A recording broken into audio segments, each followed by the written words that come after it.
Alright, calm down. What task that was to get a new phone and like my new haircut? Snazzy. What a task that was. I've been here since 6 o'clock. It is now 8:30. And I am exhausted as around body. Nope, I'm alone. And I can do this. Flare from side to side. So, oh, Jesus Christ. So, I go to the Apple Store. Sir, I am going. You can stop your van right there. Yeah, really? Wonderful. You're a peach. Where did I park? I forgot where I parked. Over here. Wrong way. I went to the Apple Store. I booked an appointment for today at 6 o'clock. Well, I got there at 6 o'clock. And I'm like, do you have any appointments for the Genius Bar? And like, we have one at 8:20. So I took it. And I live, like, 15, 20 minutes away from the mall. So I wasn't going to drive home, then drive back. So I've been here since about 6 o'clock. That was a lovely face. I've been waiting and waiting. Mind you, I'm gonna lock my door. I'm like doing a little crouch here, like a grasshopper. I Facebooked and tweeted some of my friends and followers because I was bored. I'm getting in my car now, and so I ultimately got a new phone. Everything's worked out. But with me, nothing can go smoothly. Everything is a production and a story. Let me turn the lights on so you can actually see me. I'm just exhausted the whole thing. So I get there, I walk back into the mall, and around 7:45, 8, and I check in with the Genius Bar, whatever you want to call it, the people, the Appleites. They're like, oh, okay, you're checked in, just wait over there and we'll call. Oh, what the did I just lose a tire or run over a small infant? I don't know what I did. So they call my name. I got one of the best geniuses I've ever gotten. He was awesome. Shout out to you. And he was like, I told him what was wrong, and he's like, since there appears to be no physical damage or whatever, I replaced the phone. I'm like, sweet. And there was no physical damage. I pride myself, and I said this to him, I said, I pride myself in taking care of my phone. And he goes, I appreciate that because as do I. So, got my new phone. He was very nice about it. I don't have any protection on my phone right now. Zero protection on my phone. So it's basically, excuse the crude comment, but a penis without a condom. That's what it is right now. And make the turn, ma'am, because I'm about to run you and your children over. So I get the phone. He's like, I'm gonna give you a new SIM card in case it's probably the SIM card, whatever. Anyway, oh fuck. All you have to do is go to the AT&T store, and they'll activate it for you. Sounds simple enough, right? Nope! I go to the Apple store. I go to the AT&T store, and I'm like, I just need to get this activated, blah, blah, blah. First of all, this is what happened. I walked in, this guy named Jonte was like, okay, so did you sign in? You sign in? I'm like, no, I didn't sign in. And he goes, okay, well, sign in. I'm like, okay, where? He goes, right there. So I sign in, and basically all it is you put your first name and the initial of your last name and your cell phone number, and you appear on a screen. Meanwhile, there's me and 2 other people in the store, and the 2 other people are already being helped. I'm the only one, and they still made me sign in. Whatever. So the guy who helped me sign in was the guy who, helped me. And the dude didn't help me. So, double negative. So, he's like, okay, well, my name's John Day, and I'm going to be helping you. If you could go, right over here. He was directing airplanes, but that's none of my business, what he does in his spare time. I'm like, just to get this activated, whatever. He goes, okay, well, are you the main holder in the account? I said, no. He goes, okay, well then technically I can't activate your SIM card. I go, oh, technically you can. He goes, no, technically I can't if you're not the holder of the account. I said, okay, what, just riddle me this.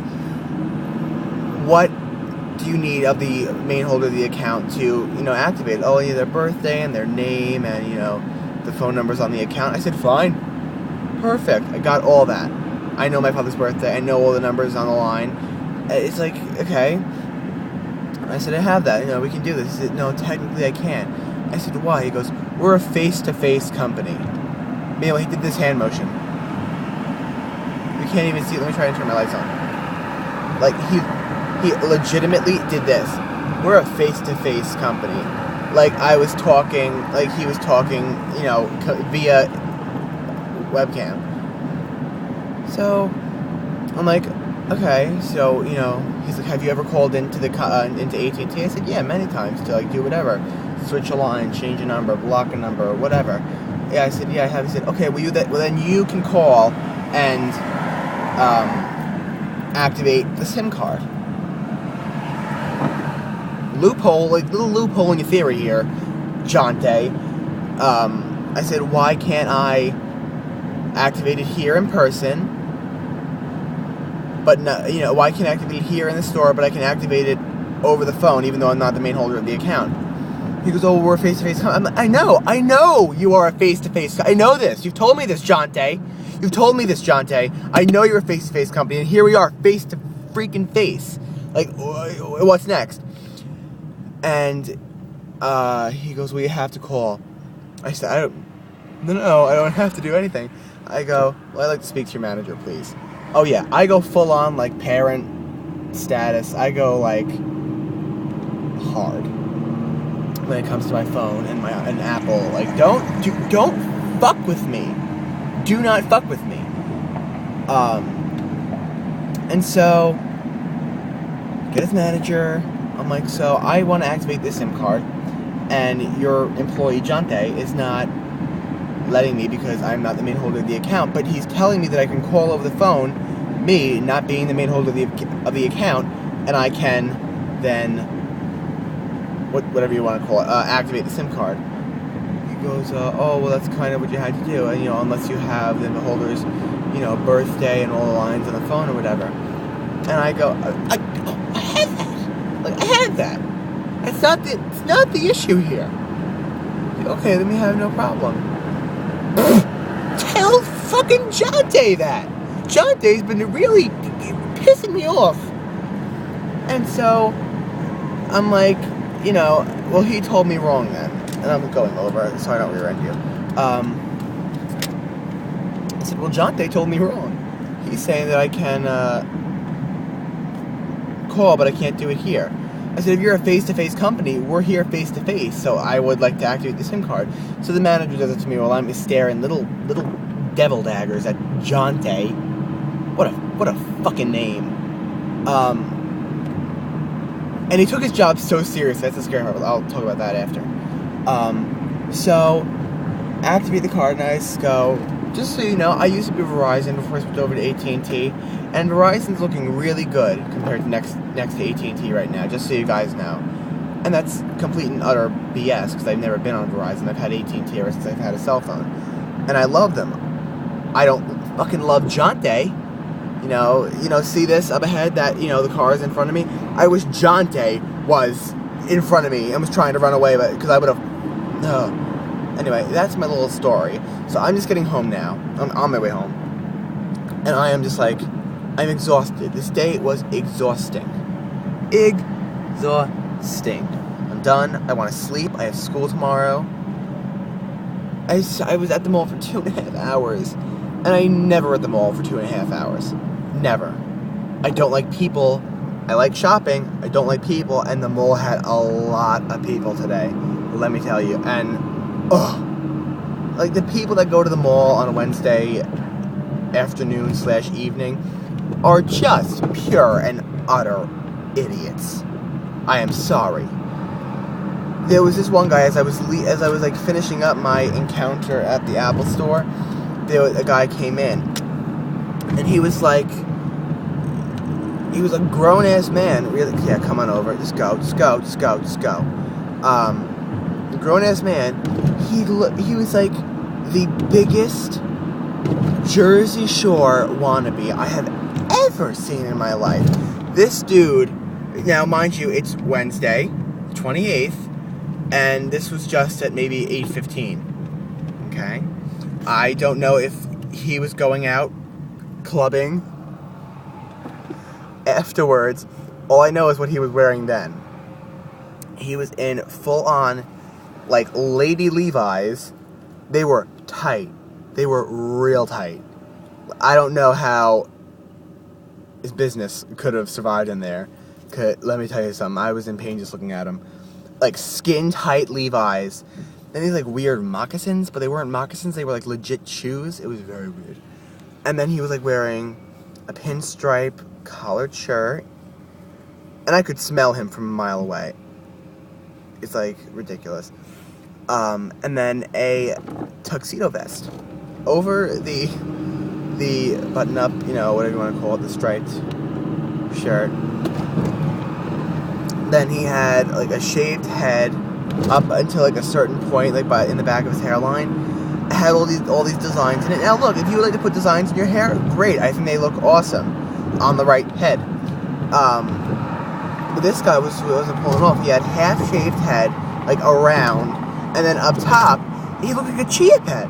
Because, like, his hair was so curly, and number one, dark, and number two, like, curly, number one, dark, number two, three, so long. Like, it was, and then he had, like, a bandana, like, keeping it prim and proper. And I'm just like, sir, what is your, like, hair gel and hairspray budget? Because you're going to be bankrupt. He looked absolutely ridiculous. Absolutely ridiculous. I mean, when I went to go walk out, I passed him, and he was walking real funny. I think it was to adjust things. I was shaking bad just there because of my steering wheel. And so I could smell, like, the smell of Abercrombie and Fitch and Hollister on this dude was overwhelming. Like, it was like he exhaled cologne. That's how bad it was. It was severe. It was, my night was just, it was a big game of fuckery, that's what it was. A big game of fuckery. Now, what are you doing, you prostitute? My neighbor. And I'm home. And it's like, what? I don't even know what it is. 8:45, and it's like a 13-minute vlog. I'm sorry. My apologies. I'm home. I'm coming to your bed.